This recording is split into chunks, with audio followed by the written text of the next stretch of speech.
बहुत समय पहले वाशकल नामक गांव में बिनुक नामक एक ब्राह्मण रहता था।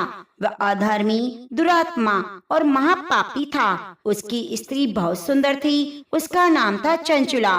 वह सदा उत्तम धर्म का पालन करती, परंतु वेदों वैश्यगामी था। इस तरह कुकर्म करते हुए समय व्यतीत हो गया। उसकी स्त्री काम से पीड़ित होने पर भी सधर्म नाश के भय से कलेश सहकर भी काफी समय तक धर्म भ्रष्ट नहीं हुई, परंतु आगे चलकर वह भी अपने दुराचारी पति के आचरण से प्रभावित होकर दुराचारी और धर्म से विमुख हो गई। इस तरह दुराचार में डूबे हुए उनकी पतित का बहुत समय व्यतीत हो गया। इस तरह दुराचार में डूबे हुए उसका बहुत सा समय व्यर्थ व्यतीत हो गया। वैश्यागामी दूषित बुद्धि वाला वह दुष्ट ब्राह्मण विदों समय अनुसार मृत्यु को प्राप्त होकर नरक में चला गया। बहुत समय तक नरक के दुखों को भोगकर वह मूढ़ पापी विंध्य पर्वत पर भयंकर पिशाच हुआ। इधर उस दुराचारी विंदु के मारे जाने पर वह चंचुला नामक स्त्री बहुत समय तक पुत्रों के साथ अपने घर में रही। पति की मृत्यु के बाद वह भी अपने धर्म से गिरकर पुरुषों का संग करने लगी। सती विपत्ति में भी अपने धर्म का पालन करना नहीं छोड़ती। यही तो तप है। कठिन तो होता है, लेकिन फल मीठा होता है। एक दिन देव योग से किसी पुण्य पर्व के आने पर वह अपने भाई बंधुओं के साथ गोकर्ण क्षेत्र में गई। उसने तीर्थ के जल में स्नान किया और बंदी जनों के साथ वह घूमने लगी। वह एक देव मंदिर में गई। वहाँ उसने एक ब्राह्मण के मुख से भगवान शिव की परम पवित्र मंगलकारी कथा सुनी। ब्राह्मण कह रहे थे, जो स्त्रियां व्यभिचार करती हैं वे मरने के बाद यमलोक जाती हैं। तब यमराज के दूत तरह तरह की यातना देते हैं। वे उसके कामांगों को तप्त लोक के डंडों से दागते हैं। तप्त लोक के डंडों से उनका सत्संग कराते हैं। ये सारे दंड इतनी वेदना देने वाले हैं कि जीव पुकार पुकार कर कहता है, अब यह ऐसा नहीं करेगा। लेकिन यमदूत उसे छोड़ते नहीं। कर्मों का फल तो सभी को भोगना पड़ता है। देव, ऋषि, मनुष्य सभी इसी से बंधे हुए हैं। ब्राह्मण के मुख से ये वैराग्य बढ़ाने वाली कथा को सुनकर चंचुला भय से व्याकुल हो गई। कथा समाप्त होने पर सभी लोग वहाँ से चले गए। जब कथा बाँचने वाले ब्राह्मण देवता से चंचुला ने कहा, हे ब्राह्मण देवता, धर्म को ना जानने के कारण मेरे द्वारा बहुत बड़ा दुराचार हुआ है। स्वामी, मेरे ऊपर कृपा कर मेरा उद्धार कीजिए। आपके प्रवचन को सुनकर मुझे इस संसार से वैराग्य हो गया है। मुझ मूढ़ चित्त वाली पापिन को धिक्कार है। मैं निंदा की योग्य हूँ। मैं बुरे विषयों में फंसकर अपने धर्म से विमुख हो गई थी। कौन मुझ जैसी को मार्ग में मन लगाने वाली पापिनी का साथ देगा? जब यमदूत मेरे गले में फंदा डालकर मुझे बांधकर ले जाएंगे और नरक में मेरे शरीर के टुकड़े करेंगे, तब मैं कैसे उन महायातनाओं को सहन कर पाऊंगी? मैं सब प्रकार से नष्ट हो गई, क्योंकि अभी तक हर पाप में मैं डूबी हुई हूँ। हे ब्राह्मण, आप मेरे गुरु हैं, आप मेरे माता पिता हैं। मैं आपकी शरण में आई हूँ। मुझ अबला का अब आप ही उद्धार करें। इस प्रकार विलाप करती हुई चंचुला ब्राह्मण देवता के चरणों में गिर पड़ी। तब ब्राह्मण ने उसे कृपा पूर्वक उठाया और इस प्रकार कहा, नारी, तुम सौभाग्यशाली हो, जो भगवान शंकर की कृपा से तुमने वैराग्यपूर्ण ये कथा सुनी है और कथा को सुनकर समय से अपनी गलती का एहसास कर लिया है। तुम डरो मत, भगवान शिव की शरण में जाओ। परम कृपा से तुम्हारे सभी पाप नष्ट हो जाएंगे। मैं तुम्हें भगवान शिव की कथा सहित वह मार्ग बताऊंगा जिसके द्वारा तुम्हें सुख देने वाली उत्तम गति प्राप्त होगी। शिव कथा सुनने से तुम्हारी बुद्धि शुद्ध हो गई है और तुम्हें पश्चाताप हुआ है और मन में वैराग्य उत्पन्न हुआ है। पश्चाताप ही पाप करने वाले पापियों के लिए सबसे बड़ा प्रायश्चित है। जो मनुष्य अपने कुकर्म के लिए प्रायश्चित नहीं करता, वह उत्तम गति प्राप्त नहीं करता, परंतु जिसे अपने कुकृत्य पर हार्दिक पश्चाताप है, वह अवश्य ही उत्तम गति का भागीदार होता है। इसमें कोई शक नहीं। शुद्ध चित्त में ही भगवान शिव और माँ पार्वती का वास है। वह शुद्ध आत्म पुरुष सदा शिव के पद को प्राप्त करता है। इस कथा का श्रवण सभी मनुष्यों के लिए कल्याणकारी है, अतः इसकी सेवा और आराधना करनी चाहिए। हे ब्राह्मण पत्नी, तुम अनन्य विषयों से अपने मन को हटाकर भगवान शंकर की परम पावन कथा को सुनो। इससे तुम्हारे चित्त की शुद्धि होगी, तुम्हें मोक्ष की प्राप्ति होगी। जो मनुष्य निर्मल हृदय से भगवान के चरणों का ध्यान करता है, उसकी एक ही जन्म में मुक्ति हो जाती है। यह कहकर वह ब्राह्मण चुप हो गए। हृदय करुणा से भर गया, वे ध्यान में मग्न हो गए। ब्राह्मण का यह उपदेश सुनकर चंचला के नेत्रों में आनंद के आंसू छलक आए। वह हर्ष भरे हृदय से ब्राह्मण देवता के चरणों में गिर गई, हाथ जोड़कर बोली, मैं कृतार्थ हो गई। हे ब्राह्मण, शिव भक्तों में श्रेष्ठ स्वामिन, आप धन्य हैं। आप परमार्थदर्शी हैं, सदा परोपकार में लगे रहते हैं। साधुओं, मैं नरक के समुद्र में गिर रही हूँ, कृपया करके मेरा उद्धार करें। जिस पौराणिक और अमृत के समान कथा की बात आपने की है, उसे सुनकर ही मेरे मन में वैराग्य उत्पन्न हुआ है। उस अमृतमयी कथा को सुनने के लिए मेरे मन में बड़ी श्रद्धा है। कृपया आप मुझे सुनाएं। कथा सुनने की इच्छा मन में लिए हुए चंचला उस ब्राह्मण देवता की शरण में वहीं रहने लगी। गोकर्ण नामक महाक्षेत्र में उन ब्राह्मण देवता के मुख से चंचला भगवान शिव की भक्ति, ज्ञान और वैराग्य बढ़ाने वाली, मुक्ति देने वाली परम उत्तम कथा सुनकर कृतार्थ हुई। उसका चित्त शुद्ध हुआ। वह अपने हृदय में शिव के सगुण रूप का चिंतन करने लगी। वह सदैव शिव सच्चिदानंद में स्वरूप का स्मरण करती। इसके बाद अपना समय पूर्ण होने पर चंचला ने बिना किसी कष्ट के अपना शरीर त्याग दिया। उसे लेने दिव्य विमान पहुंचा। वह विमान शोभा साधनों से सजा था, शिव गणों से सुशोभित था। चंचला विमान से शिवपुरी पहुंची। सारे पाप धुल गए। वे दिव्य रूप धारणी दिव्यांगना हो गई। वे गौरांगी देवी मस्तक पर अर्धचंद्र का मुकुट और अन्य दिव्य आभूषण पहने शिवपुरी में पहुंची। वहां उसने सनातन देवता त्रिनेत्रधारी महादेव शिव को देखा। सभी देवता उनकी सेवा में भक्ति भाव से उपस्थित थे। उनके अंग कांत करोड़ों सूर्यों के समान प्रकाशित हो रहे थे। 5 मुख, हर मुख में 3-3 नेत्र थे। मस्तक पर अर्धचंद्र आकार मुकुट शोभायमान हो रहा था।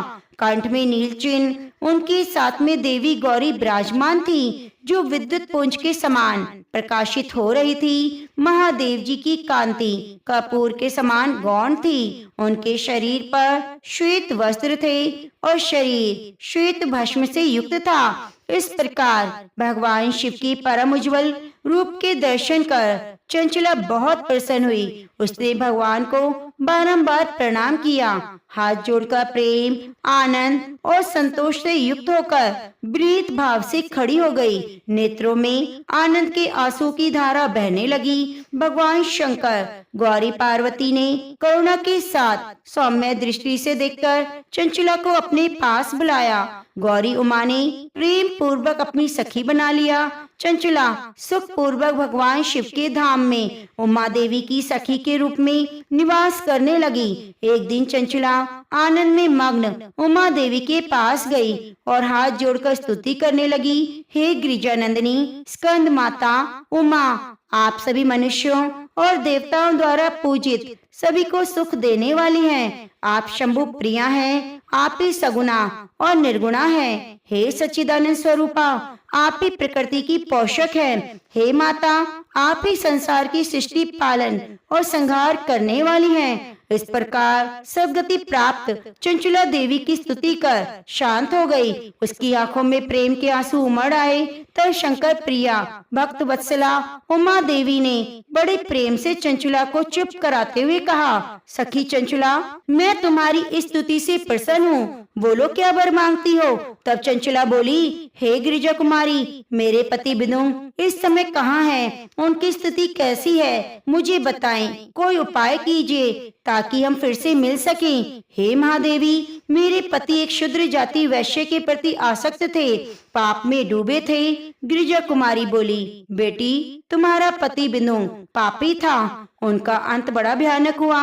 वैश्य का उपभोग करने के कारण वह मूर्ख नरक में अनेक वर्षों तक अनेक प्रकार के दुख भोग कर अवशेष पाप को भोगने के लिए विंध्य पर्वत पर पिशाच की योनि में रह रहा है। और वह दुष्ट वही वायु पीकर रहता है, सब प्रकार के कष्ट सहता है। गौरी देवी की बात सुनकर चंचला अत्यंत दुखी हुई। फिर मन को किसी तरह स्थिर करती हुई दुखी हृदय से माँ गौरी ने उसे एक बार फिर पूछा, हे महादेवी, मुझ पर कृपा करें, मेरे पापी पति का उद्धार करें, कृपया करके मुझे उपाय बताएं जिससे मेरे पति को उत्तम गति प्राप्त हो। गौरी देवी ने कहा, यदि तुम्हारा पति भगवान शिव की पुण्य में उत्तम कथा सुने तो वह दुर्गति को पार करके उत्तम गति का भागी हो सकता है। अमृत के समान मधुर गौरी देवी के वचन सुनकर चंचला ने दोनों हाथ जोड़कर मस्तक झुकाकर बार बार प्रणाम किया, प्रार्थना की मेरे पति को भगवान शिव की कथा सुनाने की व्यवस्था की जाए। ब्राह्मण पत्नी चंचला की बार बार प्रार्थना करने पर शिव प्रिया गौरी देवी ने भगवान शिव की महिमा का गान करने वाले गंधर्व तुम्बरू को बुलाकर कहा, तुम्हारी भगवान शिव में प्रीति है, तुम मेरे मन की सभी बातें जानकर मेरे कार्य को सिद्ध करते हो, तो मेरी सखी के साथ विंध्य पर्वत पर जाओ। वहाँ महाघोर और भयानक पिशाच रहता है। पूर्व जन्म में वह पिशाच विनुंग नामक ब्राह्मण था। मेरी इस सखी चंचला का पति वह वैश्यगामी हो गया। वह स्नान संध्या आदि नित्य कर्म छोड़कर अपवित्र रहने लगा। क्रोध के कारण उसकी बुद्धि भ्रष्ट हो गई। दुर्जनों से उसकी मित्रता, सज्जनों से द्वेष बढ़ गया। वह अस्त्र शस्त्र से हिंसा करता, लोगों को सताता, घरों में आग लगा देता, चांडालों से दोस्ती करता, रोज वैश्य के पास जाता, पत्नी को त्याग कर दुष्ट लोगों से दोस्ती कर उन्हीं के संपर्क में रहता। वह मृत्यु तक दुराचार में फंसा रहा। मृत्यु के बाद उसे पापियों की भोग स्थान यमपुरी ले गए। वहाँ घोर नरकों को सहकर इस समय वे विंध्य पर्वत पर पिशाच बनकर रह रहा है और पापों का फल भोग रहा है। तुम उसके सामने परम पुण्य में पापों का नाश करने वाली भगवान शिव की कथा का प्रवचन करो। इस कथा को सुनने से उसका हृदय सभी पापों से मुक्त होकर शुद्ध हो जाएगा और वह प्रेत योनि से मुक्त हो जाएगा। दुर्गति मुक्त होने पर बिंदुंग नामक पिशाच को तुम विमान पर बिठाकर भगवान शिव के पास ले आना। माँ का आदेश पाकर गंधर्व राज तुम्बरू प्रसन्नता पूर्वक अपने भाग्य की सराहना करते हुए चंचला को साथ लेकर विमान से पिशाच के निवास स्थान विंध्य पर्वत पर पहुंचे।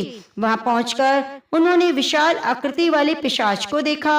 उसका शरीर विशाल था, थोड़ी बड़ी थी, कभी हंसता कभी रोता। महाबली तुम्बरू ने बिनुक नामक पिशाच को पाशों से बांध लिया।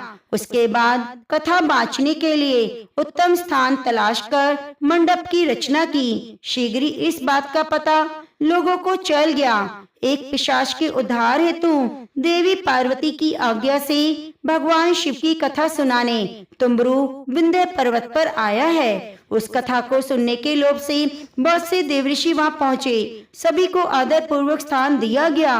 पिशाच बिनुक को पाशों में बांधकर आसन पर बिठाया गया और तुम्बरू ने भगवान शिव की अमृत कथा का गान शुरू किया। सभी श्रोताओं ने सुना। परम पुण्य में कथा को सुनकर पिशाच भी पापों से मुक्त हो गया और शरीर को त्याग कर शीघ्र ही शिव धाम को प्राप्त हुआ। उसका शरीर दिव्य हो गया, शरीर गौर वर्ण का हो गया। शरीर पर श्वेत वस्त्र और पुरुषों के आभूषण आ गए। इस प्रकार दिव्य देहधारी होकर बिनुंग अपनी पत्नी चंचला के साथ स्वयं भगवान शिव का गुणगान करने लगा। उसे दिव्य रूप में देखकर सभी को परम आश्चर्य हुआ। उनका मन परम आनंद से परिपूर्ण हो गया। सभी भगवान उमा महेश्वर के अद्भुत चरित्र को सुनकर कृतार्थ होकर यशोगान करते हुए अपने अपने धाम को चले गए। बिंदुंग अपनी पत्नी चंचला के साथ विमान में बैठकर शिवपुरी की ओर चल दिया। महेश्वरी के गुणों का गान करता हुआ बिंदुंग अपनी पत्नी चंचला और तुम्बरू के साथ शिव धाम पहुंचा। भगवान शिव देवी पार्वती ने उसे अपना पार्षद बना लिया। दोनों सुख पूर्वक भगवान महेश्वर देवी गौरी के चरणों में अविचल निवास पाकर धन्य हो गए। तो प्रेम से बोलिए उमा महेश्वर भगवान की जय। अब सुनिए सोमवार व्रत की महिमा की बड़ी पुण्यदायी और मनोकामनाओं को पूरी करने वाली कथा। एक समय की बात है जब भगवान शिव और माँ पार्वती सृष्टि के कल्याण हेतु पृथ्वी पर भ्रमण कर रहे थे। वे ऊंचे पर्वतों, कलकल करती नदियों, घने वनों से होकर गुजर रहे थे। अपने इस भ्रमण के दौरान वे एक ऐसे निर्जन वन में पहुंचे जहां पेड़ों की सघनता के कारण सूर्य का प्रकाश भी धरती तक पहुंचने में संघर्ष कर रहा था। वह एक विशाल शिला के नीचे एक छोटा सा असहाय कीड़ा धूल और कांटों में लिपटा हुआ असहनीय दर्द से तड़प रहा था। उसे देखकर जिनका हृदय ही करुणा का सागर है, उन माँ पार्वती का हृदय द्रवित हो उठा। उन्होंने आश्चर्य और पीड़ा से भरकर अपने स्वामी भगवान शिव से जो प्रश्न पूछा, उस प्रश्न के उत्तर में महादेव ने जो लीला रची, अब वह एक विस्तृत कहानी के माध्यम से आप सुनिए। एक बार की बात है, भगवान शंकर और माँ पार्वती ने कैलाश के अपने ध्वज शांत निवास को त्याग कर संसार की लीला को अपनी आंखों से देखने के लिए एक पद यात्रा का निश्चय किया। वे दोनों साथ साथ पृथ्वी पर भ्रमण के लिए निकले। उन्होंने कहीं समृद्ध नगरों की चहल पहल देखी तो कहीं शांत गांव की सरलता, उन्होंने भक्तों की अटूट श्रद्धा देखी तो कहीं अज्ञान में डूबे प्राणियों का दुख। संसार के अनेक स्थानों पर घूमने के बाद जब वे मध्य भारत के घने प्राचीन वन से गुजर रहे थे तो यात्रा की थकान और पृथ्वी के प्राणियों की पीड़ा को देखकर देवी पार्वती जी स्थिर हो गई। उन्होंने भगवान शिव से कहा, हे स्वामी, अब कुछ दूर और चलना संभव नहीं, क्या हम समय के लिए यहाँ पर विश्राम कर सकते हैं? भगवान शिव जो अपनी प्रियतमा के मन का हर भाव जानते थे, वे मुस्कुराते हुए विश्राम के लिए हाँ कर देते हैं। उन्होंने चारों ओर देखा और एक विशाल प्राचीन पीपल की वृक्ष को विश्राम के लिए चुना। वो वृक्ष मानो स्वयं एक तपस्वी की भांति सदियों से वहाँ खड़ा था। अपनी घनी छांव से हर थके हुए पथिक को आश्रय देने के लिए वे दोनों उस शीतल छांव में एक शिला पर बैठ गए। थोड़ी ही देर में भगवान शिव अपनी योग निद्रा में लीन हो गए और करवट बदलकर लेट गए। उनका मुख शांत और निर्विकार था, लेकिन माँ पार्वती का हृदय शांत न रह सका। उनकी करुणामय दृष्टि वन की धरती पर रेंगते हुए छोटे छोटे जीवों पर टिक गई। उन्होंने देखा काली चींटियों की एक अनुशासित पंक्ति एक अटूट कतार बनाए हुए अपने कार्य में लगी है। वे भोजन की कण उठाकर अपने बिल की ओर ले जा रही हैं। उनका परिश्रम और एकता देखकर माता के मुख पर मुस्कान आ गई, पर तभी उनकी दृष्टि उस कतार के ठीक बीच में पड़े एक असहाय रेंगने वाले कीड़े पर पड़ी। वो एक मैसल रक्त वर्ण का कीड़ा था जो हिलने में भी असमर्थ प्रतीत हो रहा था। चींटियों की वह सेना उस कीड़े को अपना भोजन समझकर उस पर चारों ओर से आक्रमण कर रही थी। हर चींटी अपनी पूरी शक्ति से डंक मार रही थी और उसके शरीर से मांस के छोटे छोटे कण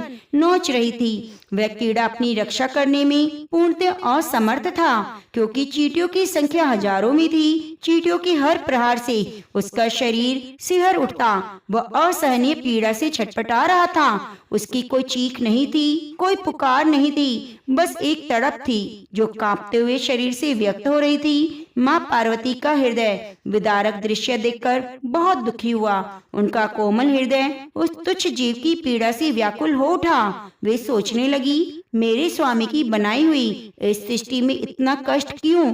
ये छोटा सा प्राणी जिसने किसी का कुछ भी नहीं बिगाड़ा, इतनी क्रूर मृत्यु क्यों भोग रहा है? माता कैसे न कैसे करके उस कीड़े की पीड़ा को तत्काल समाप्त कर देना चाहती थी, लेकिन वे सृष्टि के नियमों में हस्तक्षेप नहीं कर सकती थी। जब उनसे ये दुख सहा नहीं गया तो उन्होंने उस कीड़े को इस समस्या से मुक्ति दिलाने के लिए अपने स्वामी भगवान शिव से प्रार्थना की। उन्होंने धीरे से महादेव को स्पर्श करते हुए कहा, हे नाथ, अपनी आंखें खोलिए, देखिए ये कैसा अनर्थ हो रहा है। भगवान शिव ने धीरे से आंखें खोली और उस दिशा में देखा जहाँ पार्वती जी संकेत कर रही थी। उन्होंने उस पीड़ा में तड़पते हुए कीड़े को देखा, फिर शांत भाव से अपनी दृष्टि पार्वती पर केंद्रित कर ली। उन्होंने देवी को समझाया, हे गौरी, तुम इस दृश्य पर अपना ध्यान मत दो। जिसे तुम पीड़ा समझ रही हो वह इस जीव के लिए केवल उसके कर्मों का फल है। यह अपने पूर्व जन्मों के ऋण चुका रहा है। लेकिन माँ पार्वती का हृदय,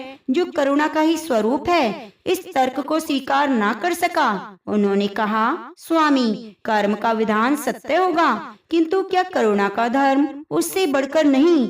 हम यहाँ बैठे हैं और हमारी आंखों के सामने एक जीव इतनी क्रूरता से मारा जा रहा है, यह देखकर मेरा मन व्याकुल है। उन्होंने फिर से भगवान शिव से उस कीड़े की पीड़ा को मिटाने के लिए लगातार प्रार्थना की। भगवान शिव उन्हें बार बार यही समझाते रहे, देवी, इस पर ध्यान मत दो, क्योंकि यह तो अपने कर्मों का फल भोग रहा है। सभी को एक न एक दिन किसी न किसी रूप में अपने कर्मों का फल भोगना ही होता है। यह सृष्टि का अटल नियम है। यदि मैं आज इसके कष्ट को हर लूंगा तो ये अपने कर्मों के बंधन से मुक्त कैसे होगा? यह सीख कैसे पाएगा? भगवान शिव ने इस समस्या से देवी का ध्यान हटाने का उद्देश्य कहा, चलो पार्वती, हम यहाँ से किसी दूसरे स्थान पर चलकर विश्राम करते हैं, ताकि तुम्हारा ध्यान इस दृश्य से हट सके। लेकिन माँ पार्वती ने भी हट पकड़ ली। वे अपने स्थान से नहीं हिली। दृढ़ स्वर में कहने लगी, हे प्रभु, जब तक इस कीड़े की पीड़ा नहीं मिटेगी, मैं यहाँ से एक पग भी आगे नहीं जाऊंगी। मैं इस जीव को ऐसे मरते हुए नहीं देख सकती। अब भगवान शिव अपनी प्रियतमा की इस हट के आगे विवश हो गए।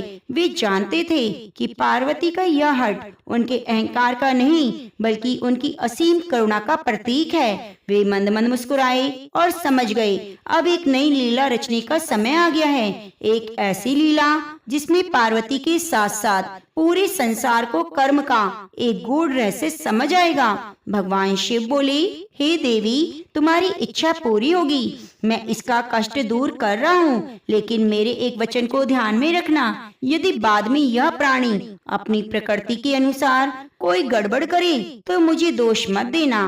भोलेनाथ की बात सुनकर देवी पार्वती का मुख प्रसन्नता से खिल उठा। देवी पार्वती का मुख प्रसन्नता से खिल उठा। वे कहने लगी, ठीक है प्रभु, मैं आपको दोष नहीं दूंगी। पहले आप कृपया करके इसका कष्ट तो मिटाइए। तब भगवान शिव ने अपनी आंखें बंद की और एक क्षण के लिए ध्यान लगाया। उन्होंने अपनी दिव्य शक्तियों का आह्वान किया। देखते ही देखते वह स्थान जहाँ कीड़ा तड़प रहा था, एक चमत्कार का केंद्र बन गया। वो छोटा सा असहाय कीड़ा एक तेजस्वी, बलशाली, सुंदर राजा के रूप में परिवर्तित हो गया। उसके शरीर पर सुंदर वस्त्र आभूषण आ गए। वे लाखों चींटियां जो उसे काट रही थी, वे उसकी प्रजा बन गई। वे बंजर भूमि जहाँ वे थे, एक सुंदर भव्य नगर बन गया, जिसके बीचों बीच राजा का आलीशान स्वर्ण जटित महल था। अब यहाँ से उस राजा की वास्तविकता और पूर्व कर्मों की कहानी शुरू होती है, जिस कारण उसे कीड़े के रूप में जन्म लेकर वो पीड़ा मिल रही थी। जब सब कुछ बनकर तैयार हो गया, तब भगवान शिव उस नव निर्मित राजा के पास गए। बोले, हे राजन, अब तुम पीड़ा से मुक्त हो। ये तुम्हारा राज्य है, यह तुम्हारी प्रजा है। अब तुम अपना राजपाट संभालो, हम यहाँ से चलते हैं। लेकिन वो राजा, जिसकी आत्मा वही कीड़े वाली थी, शरीर बदलते ही अपना स्वभाव नहीं बदल सका।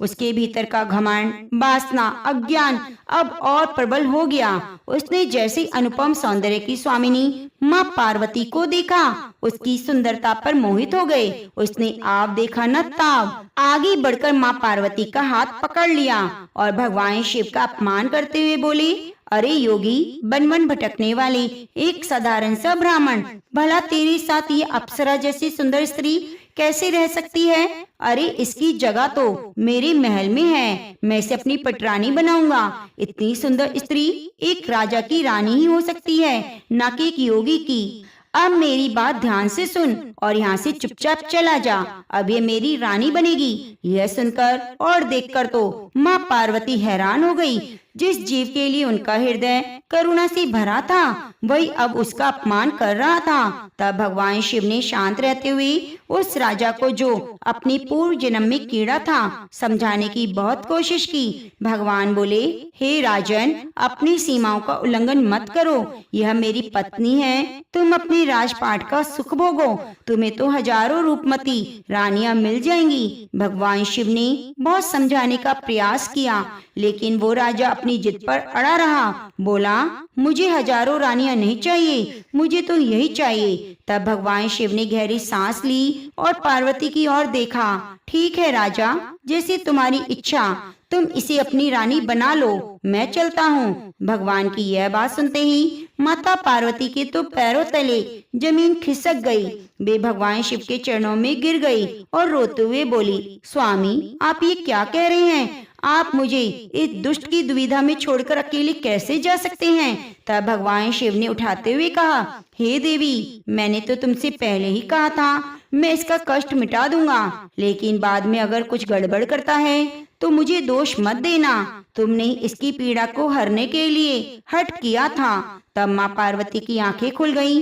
वे हाथ जोड़कर बोली, हे नाथ, मुझे क्षमा कीजिए, मैं अपनी करुणा के प्रभाव में बहकर कर्म के अटल सिद्धांत को नहीं पहचान सकी, लेकिन अब मैं समझ गई हूँ, यह घमंडी चरित्रहीन मानव अपने पिछले जन्म के कर्मों का फल भोग रहा था। इसके कर्म इतने दूषित थे कि दिव्य वरदान पाकर भी इसकी वृत्ति नहीं बदली। इस क्रूर मानव ने अवश्य ही अपने जीवन में अनंत पाप किए होंगे, जिसका दंड इसे आज इस कीड़े के रूप में भुगतना पड़ा है, वह इसके लिए उचित था। अब भगवान शिव प्रसन्न हुए। चाहे देवी पार्वती ने हठ से ही इसका कष्ट मिटाना चाहा, परंतु अब वे कर्म के सिद्धांत को पूरी तरह समझ चुकी थी। फिर भगवान शिव ने अपनी आंखें खोली और एक क्षण में सारी माया सिमट गई। वे भव्य नगरी पुनः बंजर भूमि बन गई। आलीशान महल पत्थर बन गया, प्रजा सैनिक सब चींटियां बन गई और वह राजा फिर से कीड़ा बन गया, जिसे चींटियां पहले की तरह ही काट रही थी। भगवान शिव ने उसके कर्म सिद्धांत को उसके हाल पर छोड़ दिया। अब माता पार्वती, जो भी पूर्ण रूप से संतुष्ट और प्रसन्न होकर भगवान शिव के साथ पुनः भ्रमण पर निकल गई।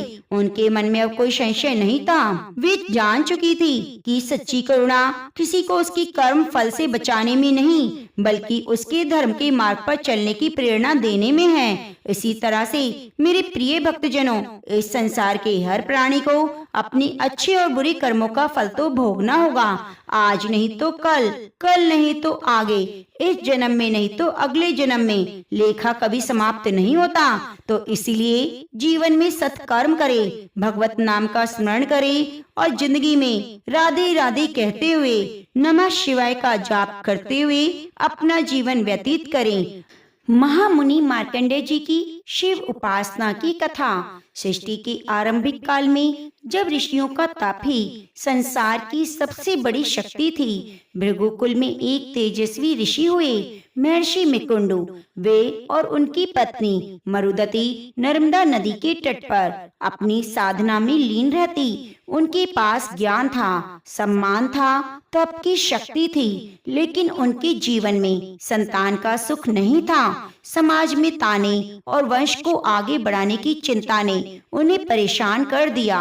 अंत में उन्होंने निश्चय किया, वे उस परम सत्ता की शरण में जाएंगे जो भाग्य लिखती है। भगवान आशुतोष, शिव, मृकुंडो ऋषि हिमालय की कंदराओं में चले गए। वहां उन्होंने हजारों वर्षों तक एक ऐसी घोर तपस्या की कि उनकी देह से निकलने वाला तेज देवताओं को भी विचलित करने लगा। वे केवल वायु पीकर और शिव के पंचाक्षर मंत्र का जाप करते हुए एक पैर पर खड़े रहे। उनकी भक्ति की आग इतनी प्रबल थी कि स्वयं महादेव को अपना सिंहासन छोड़कर आना पड़ा। जब महादेव वहां प्रकट हुए तो उन्होंने ऋषि से वरदान मांगने को कहा, तो ऋषि ने हाथ जोड़कर पुत्र की याचना की। तब शिवजी ने मुस्कुराते हुए एक ऐसा रहस्य खोला जो डराने वाला था। शिवजी ने कहा, मृकुंडु, प्रारब्ध की लकीरें कहती हैं तुम्हारे भाग्य में पुत्र नहीं, लेकिन तुम्हारी भक्ति के कारण मैं विधाता के लेख को बदल दूंगा, पर तुम्हें एक का चुनाव करना होगा। एक विकल्प है कि एक ऐसा पुत्र जो 100 साल तक जिए, लेकिन वह दुष्ट हो, अधर्मी हो और तुम्हारे कुल का नाम मिट्टी में मिला दे। दूसरा विकल्प है कि एक ऐसा पुत्र जो मात्र 16 साल जिए, लेकिन वह त्रिकालदर्शी हो, शिव भक्त हो, जिसका नाम युगों युगों तक लिया जाए। ऋषि मृकुंडी ने बिना सोचे गुणों को चुना उन्होंने कहा, प्रभु मुझे पत्थर जैसा 100 साल का जीवन नहीं बल्कि हीरे जैसा 100 साल का जीवन चाहिए। और इस तरह मार्कंडे का जन्म हुआ। मार्कंडे का जन्म होते ही पूरे आश्रम में खुशियां छा गई। बालक का मुख सूर्य के समान चमकता था। जैसे ही वे 5 साल के हुए, उन्होंने वेदों को कंठस्थ कर लिया। वे एक सामान्य बालक नहीं थे।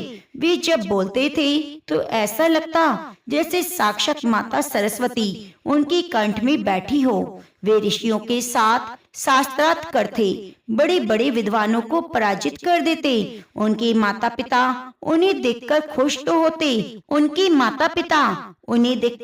तो होते, लेकिन जैसे उन्हें याद आता कि उनके बेटे की उम्र की रेत हाथ से फिसल रही है तो वे रोने लगते। जैसे मार्कंडे ने 15वें वर्ष में प्रवेश किया, आश्रम का वातावरण भारी होने लगा। ऋषि मुकुंडू रात रात भर जागकर रोते रहते।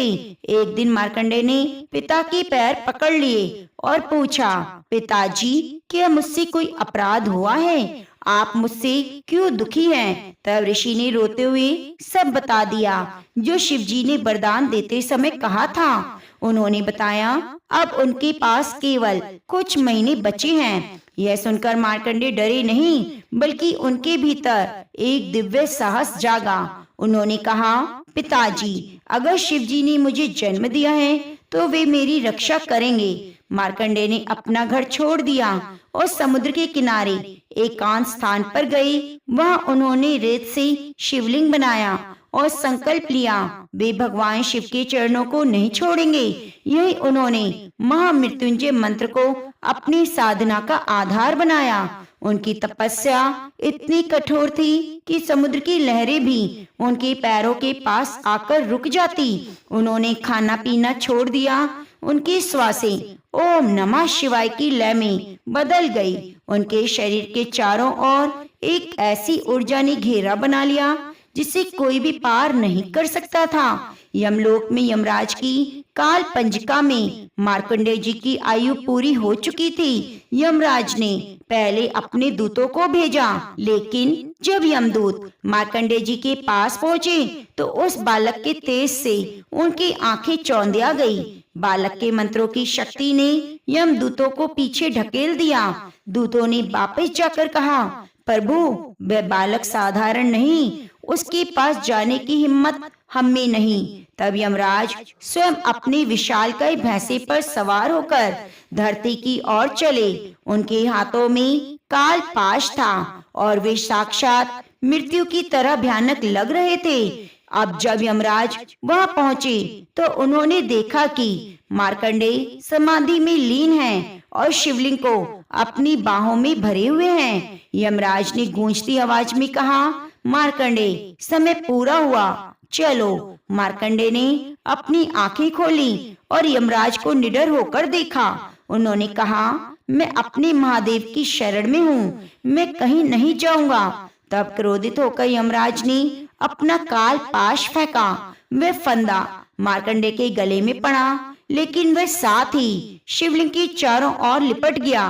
तब यमराज ने जैसे ही उसे खींचा, ब्रह्मांड के नियम हिल गए। जैसे यमराज ने शिवलिंग को खींचने की कोशिश की, पत्थर का वह लिंग बीच में से फट गया और भयानक गर्जना हुई। उसमें से साक्षात भगवान शिव प्रकट हुए। यह शिव का कालांतक रूप था, जिसका अर्थ है काल का अंत करने वाला। शिव जी की तीसरी आंख भी खुली और उनसे बिजली जैसा क्रोध निकल रहा था। उन्होंने यमराज की छाती पर त्रिशूल से प्रहार किया और कहा, यम तुम्हारी इतनी हिम्मत कि तुम मेरे भक्त को फंदा डालो जब वह मुझसे समाया हुआ है। यमराज जमीन पर गिर पड़े और अपने प्राणों की भीख मांगने लगे।